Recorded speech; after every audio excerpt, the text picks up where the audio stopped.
Thank you for watching News Echoes. My name is Shegun Johnson. I'm inviting and welcoming you especially for this program because we're going to discuss some issues that are germane to the future of Nigeria. What we do is we give you facts and analysis so that you can have an informed opinion.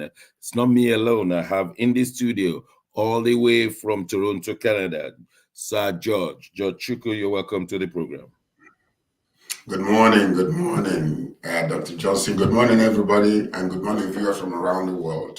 Welcome. In Lagos is our sister, Bidi Nana. Bidi, you're welcome and happy birthday. You're muted. Our viewers around the world, thank you very much. It was well celebrated. Oh, hallelujah. Amen. In the seat of power in Abuja is Dr. Osita Anyemeka. Dr. Osita, you're welcome to the program. Thank you, Dr. Johnson. Welcome to the program. Faraway Milan, Mark Milan is here with us as well. Mark, you're welcome to the program. Good morning, Dr. Shagun.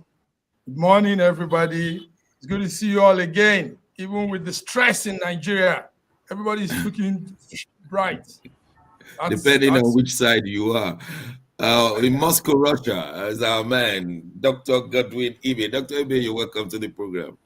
Thank you so much for having me. Good morning, dear panelists and viewers. Hope to have a lovely time discussing relevant issues. Yes, it's going to be lovely, but I'm not sure it's lovely for Nigeria as a nation. The governorship election has come, but not gone. Some are yet to be declared. We understand they're inconclusive. But I want to give everybody a chance to tell us their overview. And I'm going to time you because I know you guys are good. So I'm going to time you 2 minutes each. What's your overview of the governorship election for the nation called Nigeria? Let's start with the lady amongst us. I'm going to stop you in 2 minutes. Bidi. Thank you, Dr. Shegun. My overview of the governorship election that just ended in Nigeria is that there was never an election. It is obvious that the cartel, the ruling party and the Nigerian cartel plan to retain power among them. And they did that by all means. Because if you look at what played around nationwide, it was the same tactics, the same pattern.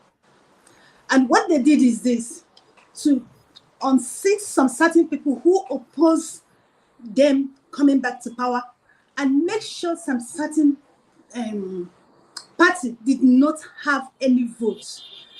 Tribalism played through, vote buying, media suppressing. Do you understand now? Among everything, suppressing media, we got to the point that we saw a lot of media being beaten, some individuals arresting the media reporters, seizing their equipment and destroying it. So to me, there was no election. What we did, what we witnessed in Nigeria on 18th March was actually selection. And my point is this, if they knew they were going to do this, why do they decide to waste Nigerians' time and waste the taxpayers' money? There was nothing like an election. They make sure that Labour Party did not capture any state. It was an agreement within them, and they did it and they perfected it. It's unfortunately that the Nigerian people don't know what APC can do as a party and how desperate they need to remain relevant in Nigerian political arena. So there was never an election in Nigeria. Thank you for that summary. Let me go to someone who was not in Nigeria. Sir George, I know you watch what's going on. Your 2 minutes, Sir George, starts from now.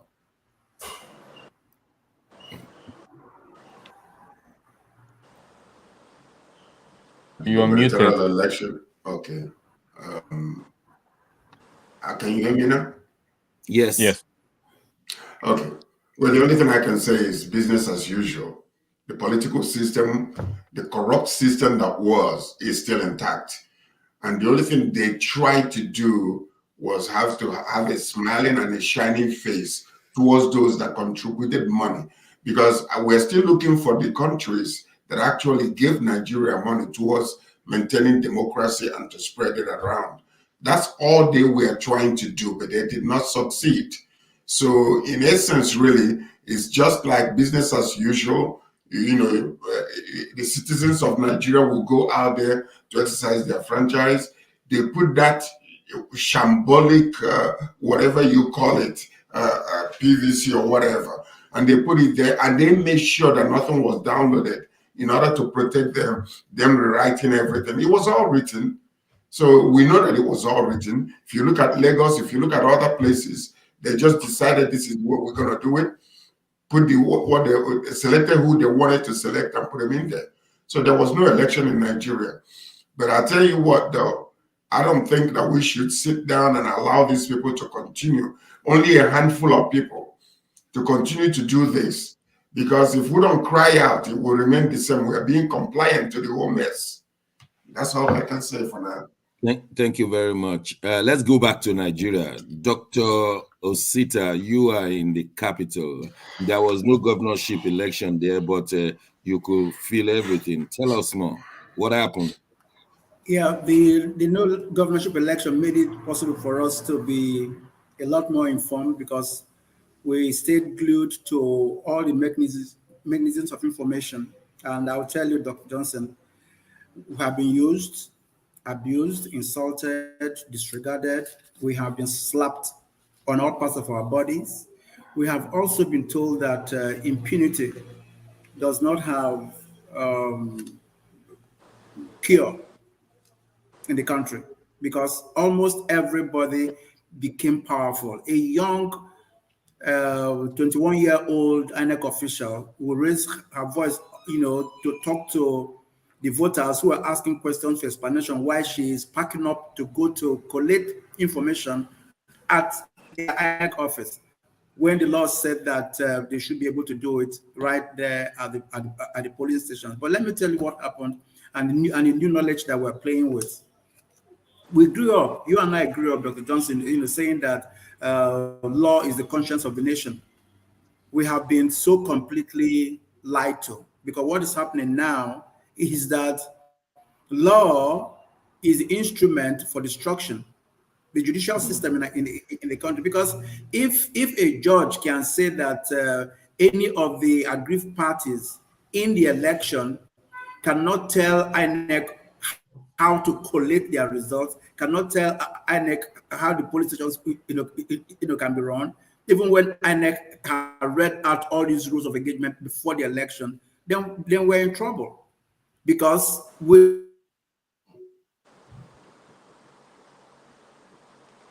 Okay, we'll go back to him later. Dr. Ibe, your 2 minutes of overview before we go into the specifics. That to the people and published by the people is simple. We have been tortured. There was no election, and I really pray that something can be done about it, just like Sir Johnson said. We're all praying for that. Okay, thank you very much. Dr. Ibe. Yes, thank you for the opportunity. As many might have noticed, my enthusiasm for this governorship election was in no way compared to the presidential election, because while I have had a very measured approach to not speaking negatively, as many of you will bear witness, I've always been positive, encourage going out to vote, voter turnout, don't speak negative, let's encourage as much. The results of the presidential, not the result, the process by which the result was gotten for the presidential election gave evidence to my doubts. If before my doubts were based on speculation, the process gave evidence to that. So, of course, it tampered my expectations and enthusiasm for the governorship election. Meanwhile, the side effect is that 305 billion naira has been spent. That is like a 61.4% increase over what was spent last time. Last time was about 200 billion, let's say 190 billion. And remember that is coming from the official budget. Meanwhile, maybe the corruption, or do I say the officially the raising of capital for presidential candidate was raised to 5 billion, from 1 billion the last time, and for governorship was raised to 1 billion from 200 million last time. So we can say a lot of money has moved around. The whole Naira saga, old Naira, new Naira saga. What was the point if there were no immediate uploading? The main fundamental error is the immediate uploading of the results from the polling unit, which we didn't see, and it gave a lot of room for manipulation. Thank you. We want to hear your own overview of the governorship election. Marky Miller. Extraordinary culinary diversity in the world. I'm talking about Nigeria. This first dish is amala abala, made popular by the Yoruba people. Marky Milan. Yes, thank you very much. Sorry, I some other net technical thing came up. Yes, Dr. Shagun. I mean, no, anybody in their right sense, nobody will say otherwise from what everybody have said here. What everybody has said here is what it is. Sorry, there's some audio in the background. There's some audio playing in the background. Yes, we're trying to stop that. It's sorry for that. So what we're saying is the election was marred with violence and even killing.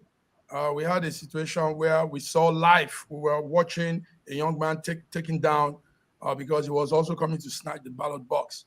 And nobody will say otherwise unless that person is being cocky and not being truthful. The last gubernatorial election and state assembly election is also a sham, a continuation of what the presidential election was. And this is a shame to our country. Now, where I'm looking at is this. On top of all of this, some of these diplomats are coming to congratulate Buhari and giving him that vim to say that, yes, he conducted a credible election. Now, it's just all hypocrisy playing out. It's not more, I mean, right in our face, they are doing this and they are lying about it. And international bodies are also playing along with them. So it's high time we cut off this whole international thing. We don't need any diplomat to come and congratulate us for our election. We don't need any phone call. We don't need any of this. I mean, America should be called out for coming to visit Buhari yesterday and make him tell people that the election was credible, but some people lost. Same for UK. I mean, it's high time, Dr. Shagun and everybody here. We need to begin to put our foots out and let this world know that it's our life. They've had enough of us. They've used the best part of us. We are recovering from the damage and all the rusty parts they've left of us. And they are still coming on top of this to add more injury, more pepper to the injury. So we're not happy. The election was a sham. INEC has to tell us when they're probably going to redo this and get it right. APC added to it. Imagine having all those traditional things happening on election day, telling people to stay indoor because a festival is going on election day. We had even ballet chiefs of various sections of Lagos also snatching ballot boxes. This is how crazy it was. So we're not taking this. Nigerians in the diaspora, we're not falling for this. That was no election. That was a sham. That was a disgrace to our country, the Federal Republic of Nigeria, and we need answers. We need something to be done. Thank you, Dr. Shagun. Thank you very much. We now want to look into specifics. We want to delve into the specifics. What exactly went wrong? I really thank you all for your overviews. One of the things that was played was tribalism, especially in Lagos State. Lagos State has always been a melting pot, and everyone can testify to Yoruba marrying Igbo. But they played it up not because it will work for the younger ones, but because it serves as a smoke screen. So let me just quickly itemize in Lagos what they did. They played the tribal card. To the extent to which it worked, I don't know. Of course, it was well discussed all over the place. The Igbos would like to take over the whole of Lagos, and everyone knows that in 30 years' time, such a discussion, such a card will never work because the place will have completely melted together. So then they played the Oro festivals, something that they don't normally allow for during national issues. which is a cultural festival, which many Christians will call fetish. Many Muslims will call it fetish, but they allowed it to intimidate and scare people. Then they also played the toggery. People went there and snatched boxes, and like we saw T-Mark. T-Mark, I hope the studio will be able to play Arise production on T-Mark later in this program. And so we saw toggery. We saw all of these papers prepared. They were prepared according to T-Mark Mashola. But let me start from BD again. BD, what went wrong in Lagos on the governorship election day? On mute, please. From the studio. Can you hear Okay, me now? we can hear you, yeah. Everything went wrong in Lagos State. Everything went wrong. If you are not here, you might not understand this. And when people are talking about it, you may not really come in terms with what happened. The thing is that the major target was the Igbos, the people from Southeast, and they were well dealt with. They were beaten, they were flogged, they were chased away, and some were killed. And this did not only end on 18th, which is the election day. This extended to 20th, which is on Monday. After the election, they still went to their places around the Riado area. They beat them, they chased them out of their house, they flogged them. You see a small child flogging an older person. Do you understand? And what played out in, most people are surprised. I am not surprised because it's been there. And what did this thing show us? It shows us that an average Nigerian is not, what is the education? Is not educated. What we do in this part of the world is that we get education to sketch through in some certain things of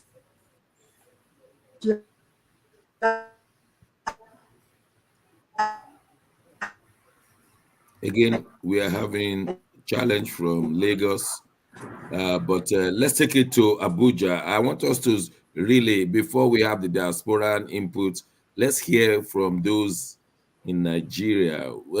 Dr. Osita, you are an academic and proprietor of a renowned university in Africa. Therefore, we will rely on how you have perceived the exact problems that made it a no election. Please go ahead. Lagos was difficult for me to believe because as a young Nigerian living in Benin City, my greatest excitement was to drive my Beetle, Volkswagen Beetle, on a sanitation day early in the morning from 6 to about 8 a.m. driving to Lagos. That was the first time I saw the sign, "This is Lagos." Every other state I passed on the road, they say, welcome to Osun State, welcome to this state. But when I got to Lagos, I stopped because all they did there was just say, "This is Lagos." I knew it was different. So it was when I drove around the city, and this, I'm talking about the 1980s. You know, I told myself that this is the melting pot of Africa. So everything was there, friendship, familyhood, everything. So when I saw what happened last Saturday, as a matter of fact, I didn't believe it was Lagos. And I kept making phone calls, to my friends and family in Lagos to say, "Are you people in Lagos? Is this happening in Lagos?" What happened last Saturday, ladies and gentlemen, is an index to our state of mind. It tells us that we can do anything out of desperation to get what we're looking for. And if it's allowed to continue, this country is destroyed already. There's no country. If this would happen and there is no, repercussion on it, whether you are a ballet, whether you are everybody who played a role in the destruction of last Saturday's election, because it was completely mutilated. Everything that we had hoped for didn't happen. How can a political party called Labour Party not make an inroad into states, even where they had won at the presidential? You ask yourself that question and you want to provide an answer. It couldn't happen because there was a complete complete conspiracy against a party that was going to bring all the change that Nigerians were looking for. But believe me, from what I hear, even what I heard early this morning, it's just the beginning. Because the young Nigerians who have been affected adversely by this election, they are not taking it lightly. And they don't even believe in all the theories of election anymore. They don't believe in anything that, yes. So this is where we are. Last Saturday was a sham, and reactions are coming. Thank you very much. The reason why we are saying this part of the program, we want to identify the problems. The other side of this program, we want to discuss how to move forward. Sir George in Canada, please, what are the specifics that you have picked out that we should discuss? The next 30 minutes of this program will be on what must be done. But for now, we're identifying the problems. Sir George. Well, what we saw happen in this election, both the presidential and the gubernatorial and the House of Assembly election, that's what has been happening in Nigeria.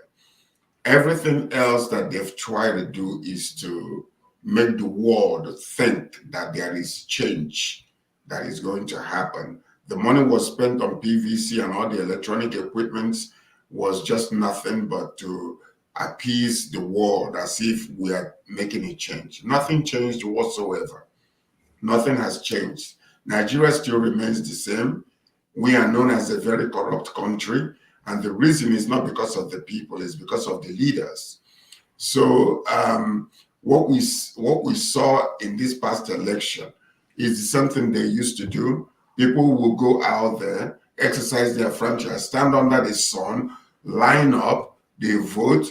12 midnight, the leaders will drive towards the wherever the election is being held. They will use their hands to write all the election, change all the results. So now this time, the only thing that could have exposed them was the BVC and downloading and uploading all the counts. But they made sure that after the presidential election, that they found a way not to let that be the problem again. So the loophole is there. We saw what happened. But I tell you what, like what you said, democracy is governed by the people, for the people, and with the people. So if millions of people are disenfranchised from their votes being counted, the onus is on the people now to know what to do, to take back power from those that stole it. Everybody's crying peace when there is no peace. Look at what happened in Lagos. Tell me one particular reason why a tribe of people will be, will be sectioned out, beaten up, and mutilated, all because of what? One reason why Lagosians or the people who brought about this thing against Igbos in Lagos, tell me one reason they have. Because Igbos are their enemies? Because Igbos are stealing from them? Because Igbos are there, asking for welfare? No. Igbos went to Lagos. They built Lagos, whether we like it or not. The taxes that are being paid in that place today, majority of them are coming from Igbos. They bought land from Lagosians. They built houses and beautified that place. So tell me one reason why they will attack the Igbos in Lagos. This is exactly the mindset that is happening. People like you, I saw what you wrote yesterday, Dr. Johnson. They need to rise up. They need to rise up and they need to speak up. Because if you don't speak up, you are part of the problem. You are part of the problem. How can we allow such, a village mentality in 2023 to be taking place in a civilized city like Lagos? It is a shame. Yeah. And it's not something that anybody should smile about. So I'm calling on all Yoruba, educated, enlightened people. If you are silent, you are part of the problem. Because what you're saying is, I agree with what has happened. You must speak up against this nonsense, because let me tell you something. When Boko Haram was formed, it was to make sure that Jonathan's administration, did not work. But what is happening to Boko Haram today? It is against those people who actually brought them up. They are killing them. So they dug a hole, and they are being the ones that are being affected right now. Yeah, so the same thing will happen to Lagos if Lagosians are not careful. Because I can tell you whether you like it or not, if Igbos are taken away from Lagos, Lagos will fall down. Okay. Take it. Go and write it down. I'm just mindful of the time, Sir George. Dr. Ibe, what are the specifics you want to point out? Sir George said tribalism, Oro festival in 21st century. What other things do you think we should point out, because we'll be talking about how to redeem that country called Nigeria?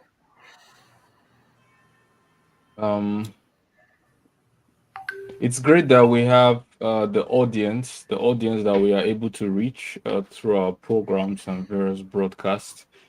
But if I include other people who do not have such an audience, who are speaking about it, I would say there are so many people speaking about this irregularities. So many people. They might not have the audience. They might just put it on their profile, on their wall, on their social media. So many people both internally in our organizations and different social media groups. But the election, like Dr. Sita has said so many times, show me a plan. It's more like it has gone to the stage where people are doing things out of impunity, and some other people are just whining. Yeah, you can give it. What will you say of the apparent complicity of INEC? It's clear that we didn't get what we want, but what we are doing here, we are adding to the discourse. You can call it in a baptismal way, or you might say we are whining, however you like to put it. But we have pointed out these irregularities. It's a lot of people are talking about it, but it's just like, what can you do about it? At this stage, we see some people going to court and saying, but we also heard another. I don't know if it's true judgment that INEC reserves the right to upload, that was collate, a judgment report. A while ago. The judgment was true, but it was for a while ago, Yeah, the INEC reserves the right to collate, transmit, do whatever they want, and despite the promises that were made both locally and in Chatham House, so they reserve the full right, and the president reserves the right to elect who the INEC chairman is, and all of that, and the CSOs and all of that. So, yeah, it's gotten to the stage where I personally just feel that there are people who just do things the way they want out of impunity with total disregard to their promises. And then there's another set of people who either add to the discourse or whine. There has to be some kind of repercussion. There has to be some action plan. There have to be consequences. For consequences. Otherwise, it's just these two camps. One making the policies, and another just whining. Maki Milan, you have 90 seconds. What are the other things you want to point out before we go on break? And when we return on break, we'll be discussing what we can do to redeem Nigeria. Mark. What we can do to redeem Nigeria. Thank you, Dr. Shagun. The other things we want to point out is INEC should, yes, Nigeria, we go to court, gives us our election, and this is the same case now. So every due process should be followed up. Yesterday, the PDP presidential candidate had initially withdrew from any court proceedings, but as at yesterday night, he said he's filing in. They are all contesting the process that brought in the APC presidential candidate. So what I would add to that also is INEC should come truthful on all of this. We are hearing they've not given access to the lawyers to scan through those machines, and this all shows that impunity we talk about here. Impunity is a tag word here in SSM, because that's what happens in Nigeria in most cases. So INEC should let's have transparency for once. I mean, let's have a level of transparency in our dealings so that some people's mind can be put to rest. I mean, citizens are worried. They want to know what happened to their vote, what went wrong, and we don't want them to lose interest in Nigerian politics. We don't want them to lose interest in voting. I mean, this is what makes democracy, and Nigeria is in the democratic line. So we want everything to at least let's have a level of transparency in these legal issues, and let's hear something authentic from the mouth of those in charge. Thank you. Thank you very much, Mark. We'll go on a short break. When we return, we want to try and give what could be done to redeem Nigeria. Don't go away. We'll be right back. Thank you.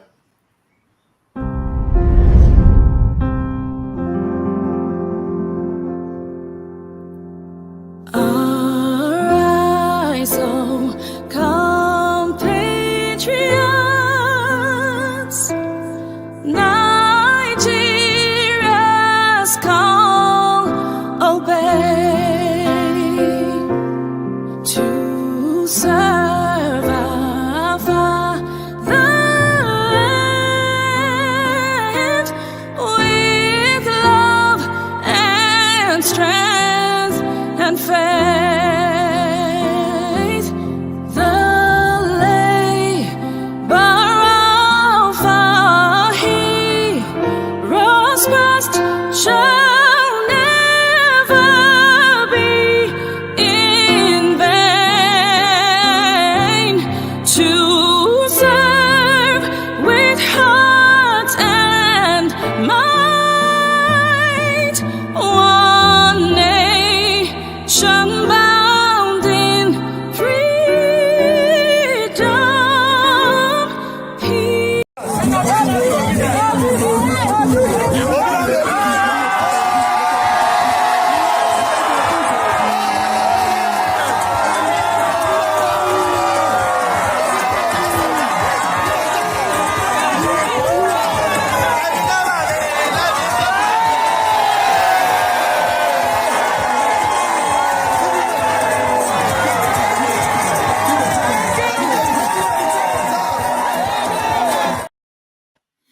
Thanks for watching News Echoes. We're glad you're still with us.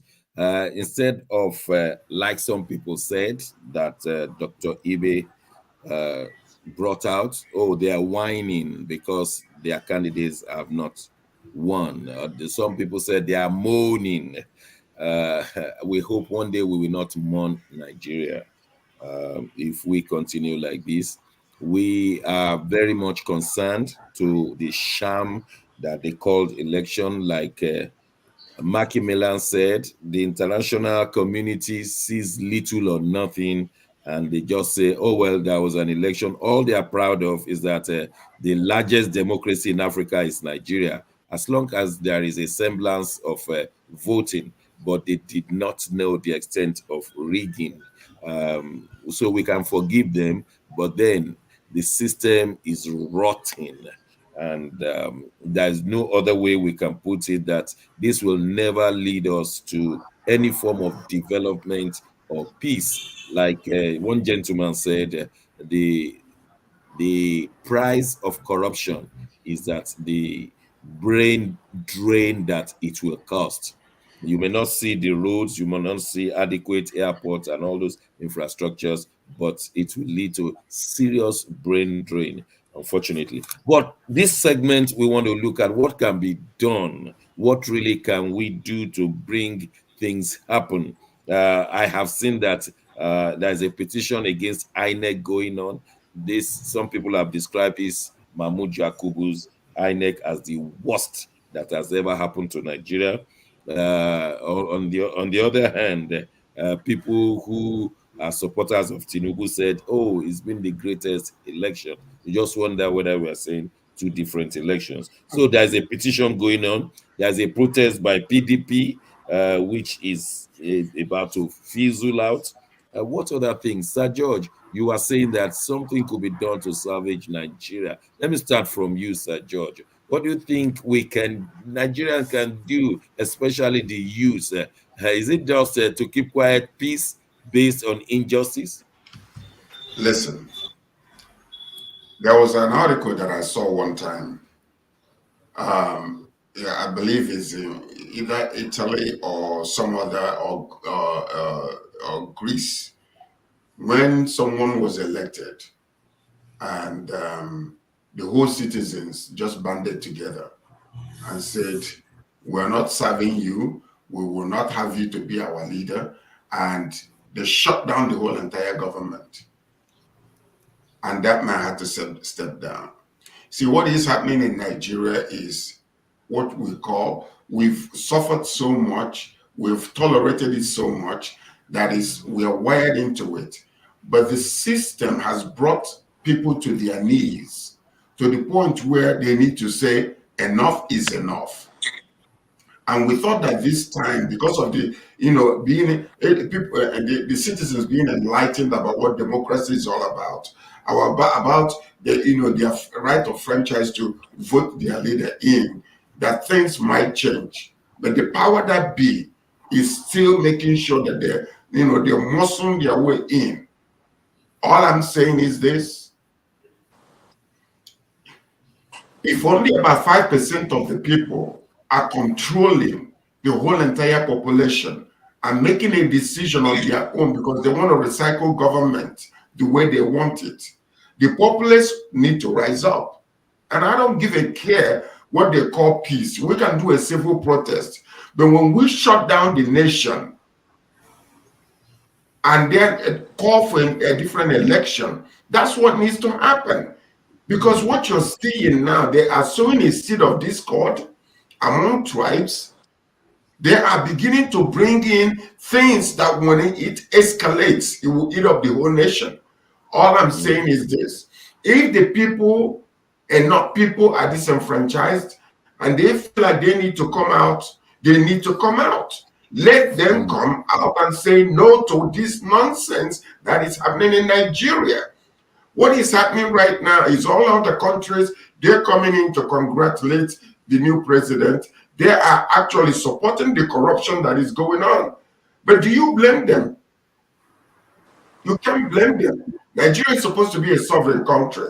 Yet they have given money to make sure that democracy is working in Nigeria. Nigeria is not ready for democracy the way it's working right now.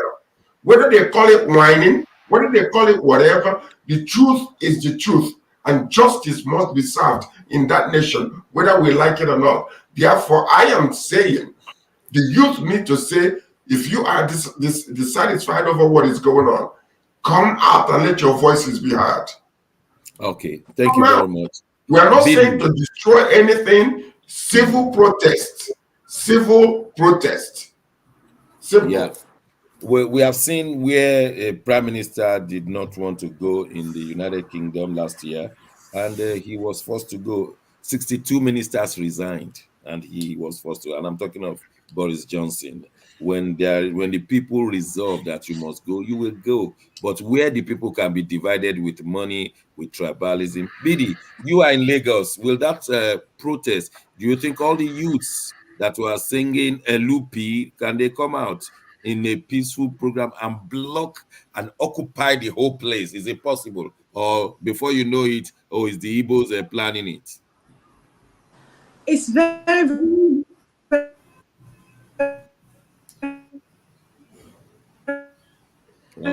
connectivity from Lagos. Connectivity from Lagos. We go back to Bidi. Let's try Abuja. Dr. Osita, what do you think will happen if people should come out like NSAS, peaceful, and then some hoodlums will be organized to join them, and they said these people are destructive, and they start killing them? I mean, the state killing his own citizens, Dr. Osita. I have been asked this question, from several angles, including the media, and I'm very honest with you, Dr. Johnson. You're my friend. That is not a solution. Okay, go on. It won't cut it. It doesn't have a plan. That is just taking them out there the first day, second day. They get hungry, they get thirsty, and they begin to fight themselves. It has happened before. What we are looking for is what Obi brings to the table. That is why he's different. The man has shown an example already. He said to the people, please don't worry.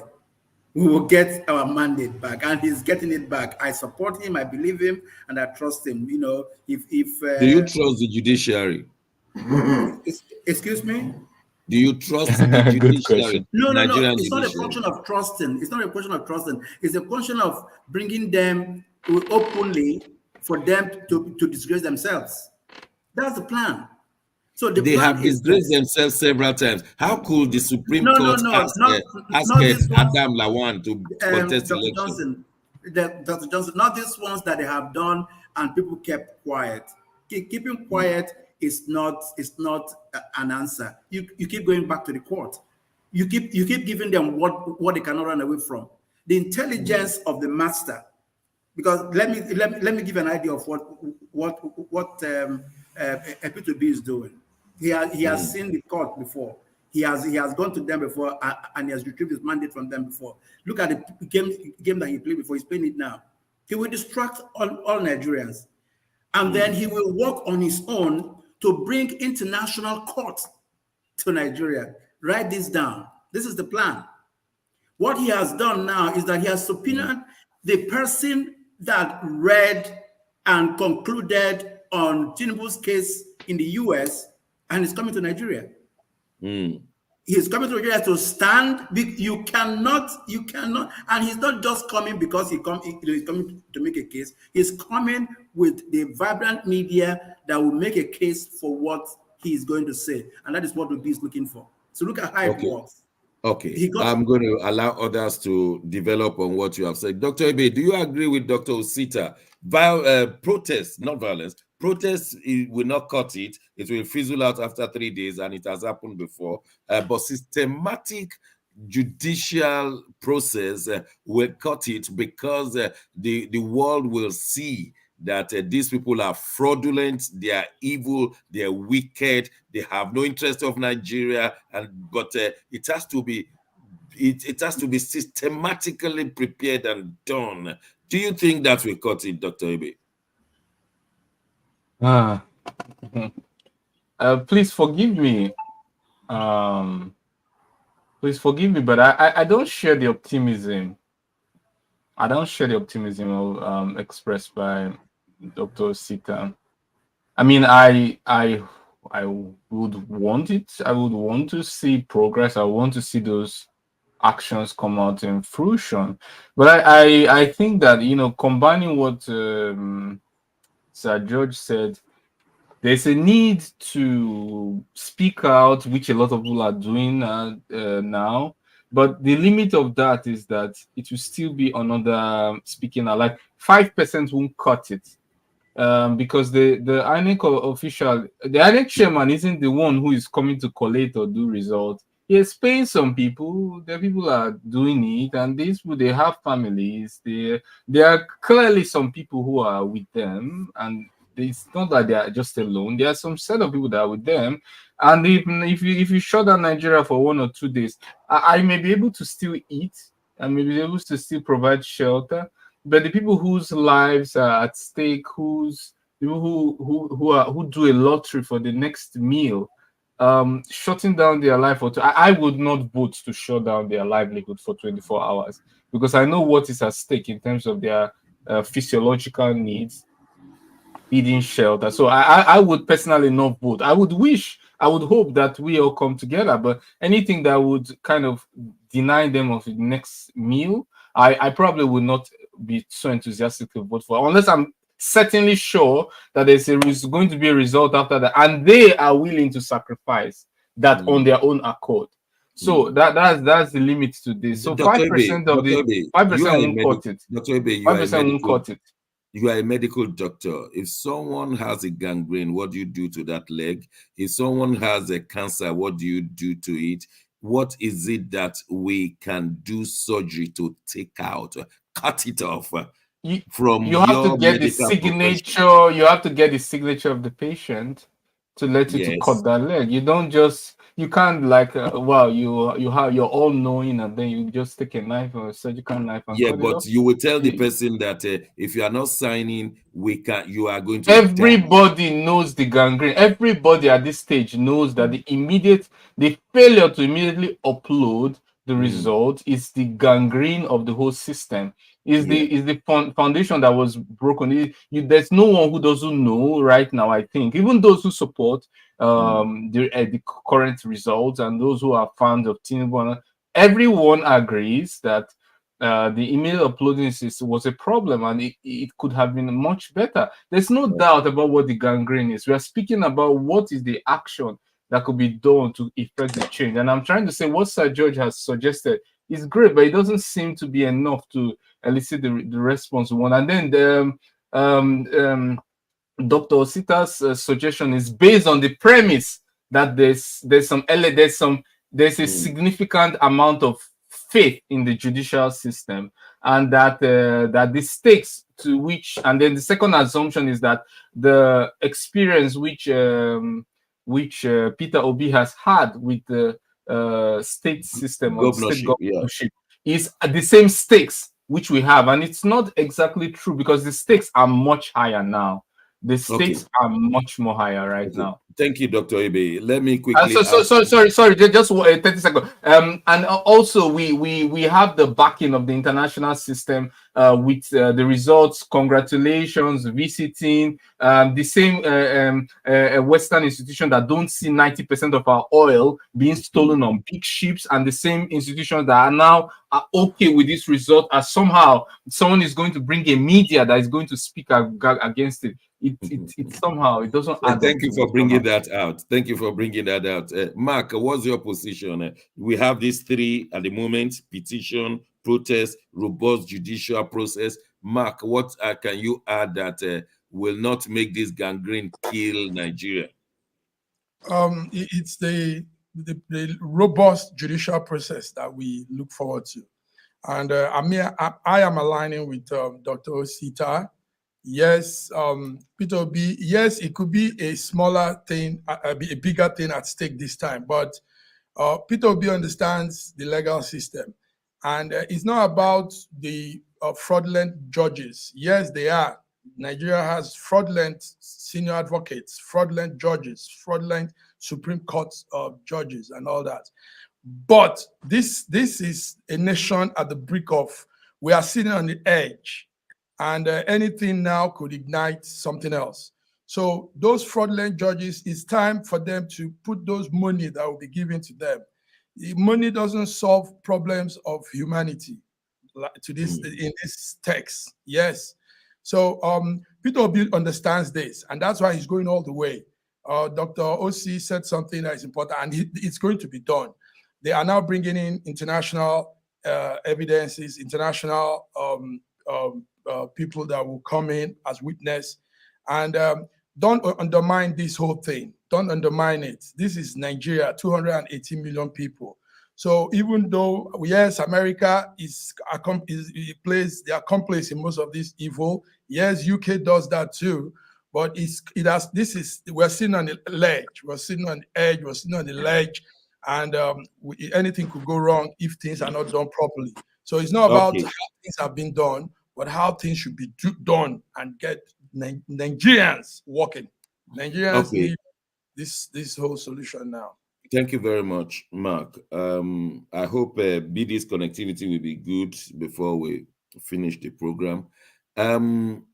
Sir George, three things have turned out from this election, both presidential and gubernatorial. Number one, we have seen quite a number of Nigerian citizens tearing their passports and say, I don't belong to this zoo, according to Nnamdi Kanu. And nobody should castigate them for tearing their passports. That's how they feel. That's how they relegate Nigeria out of their lives. They denounce Nigeria forever. The second one is that we have seen people moving away from the RCCG denomination. They are all over the internet saying the RCCG is an arm of is a religious arm of the APC. And of course, don't forget that Oshibaju is the vice president as well as a pastor in RCCG. And so some Igbo men and women and their families in their villages are getting out of a big denomination like RCCG. The third phenomenon that we have seen is that calls are being made that the spare part Igbo market sellers, traders, should leave Lagos for Lagos people. These are three awkward things that have been happening. Is this crumbling? Is this a big blow to the nation called Nigeria, which Kano has called zoo? And some people doubt the existence of this in the near future, Sir George. Well, this is, for me, for those that are tearing their passport, I will never tear my passport because I got to be in to know how to solve this problem. If you tear your passport and leave them alone, they will continue. They will continue. You can't do anything from outside. You know, if you tear your passport, you've lost your, you say, I'm not a citizen anymore. How would the problem be solved? We have to dip our hands together into this situation and continue to strike until there is a blow that will blow the whole thing up right side up. So I cannot tear my passport. I'm a Nigerian in heart. I think you have made your point known. That how about the Muslim ticket that has now is now affecting some people living RCCG? I just quickly want you to address that because I have to go through the rest. Muslim ticket. Listen, if it's Muslim ticket, what about the Muslim Christian ticket? What did the vice president do when he was there? They shut him down permanently. It could have been, might as well been a Muslim ticket because, he was shut down completely. The number of days that Buhari was away from Nigeria under, treatment, how long did it take for them to even allow him to speak out? He was muted permanently. So what is Muslim ticket? Muslim ticket is so sad. Do you think that the Christian religion in Nigeria could be brought to its knees when people are now leaving Pentecostal organizations, Pentecostal churches, and throwing it to the face of all of us? Is this a way? The reason why people are leaving the churches. Yeah, we don't want to. They say don't join religion with politics. Yeah. But these leaders are the ones that are supposed to come out openly and tell the truth the way it's supposed to be, regardless of what. But they're being funded by the government. They're looking for the government for handouts. It's a social welfare religion. You can come out and say what you mean and mean what you say and stand by what you say. If you are teaching Christianity and you're talking about truth, tell the truth and let it, Jesus did not hide his mouth. Yeah, he did not hide his mouth. Woe unto you, woe unto you, Pharisees and scribes. And so, but the point I'm making is, Governor said he gave 800 million naira to the Anglican University. He gave 500 million to the Catholic University. He gave money to Pentecostal University. So thank you. I just have to go to others. Please make it very brief because of time. Dr. Osita, you heard what I said. Tearing of passports, resignation from RCCG, leaving Lagos by traders. Will this cut it? Or is Nigeria crumbling?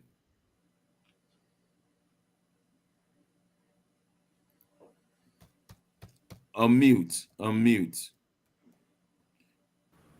Yes, to be very direct, Nigeria is going to come out of this. I am not going to destroy my passport on this. It doesn't make sense because it means that I've accepted defeat. How? This can't defeat me. This is my resolution. This is the reason why I live in Nigeria now.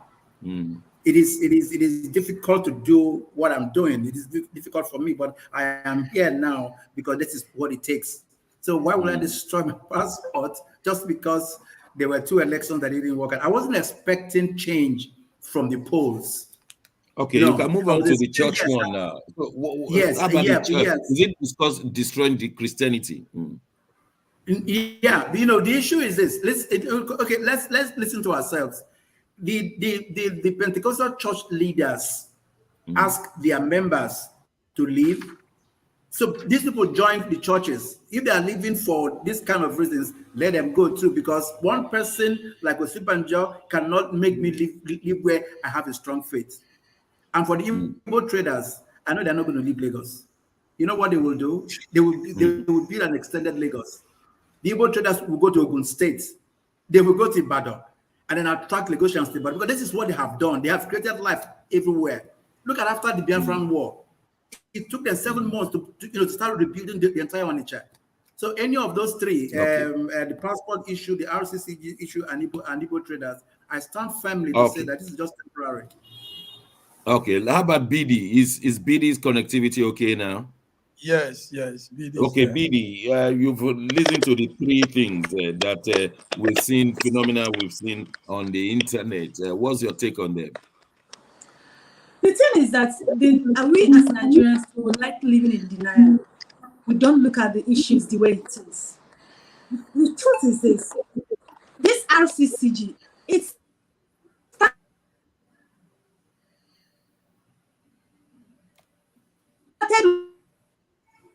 Oh dear. Oh dear. Maybe who knows if they are trying to put BD and the mood. They're blocking. Let me help BD. Okay, go on, Mark. Go on, Mark. Yes, as we don't have time. We have some good news. The Christian Muslim ticket is not much an issue right now, because presently we have Father Alia, a pastor, Pastor Ino, from one church in Benue, as the governor of Benue State now. And we also have Pastor Eno. No, we are talking about people leaving churches because the church has failed them. That's what we're talking now. Yes, I know people leaving churches because churches have failed, but like Dr. Osi say, you don't let one thing pull you down. Yes, the vice president is from that particular. Mark, let me look you in the eye and say that the church is supposed to uphold the truth and nothing but the truth. The day the church now upholds the lie is no longer the church of God. From Genesis to Revelation, God has always been saying, I am the truth and the life. I am the truth and the light. The day the church cannot uphold the truth, then is no longer the church of God. And I think that is what is happening. So how will you respond if the church should not be upholding the lie? We don't go to church because of bad administration in church or because of one person did something. We go to church to worship Jesus Christ. And the Bible talks about looking unto him, the author and finisher of our faith. So we don't. If one goes to church and begins to look at shortcomings in church, I tell you, we'll be making a big mistake. So no.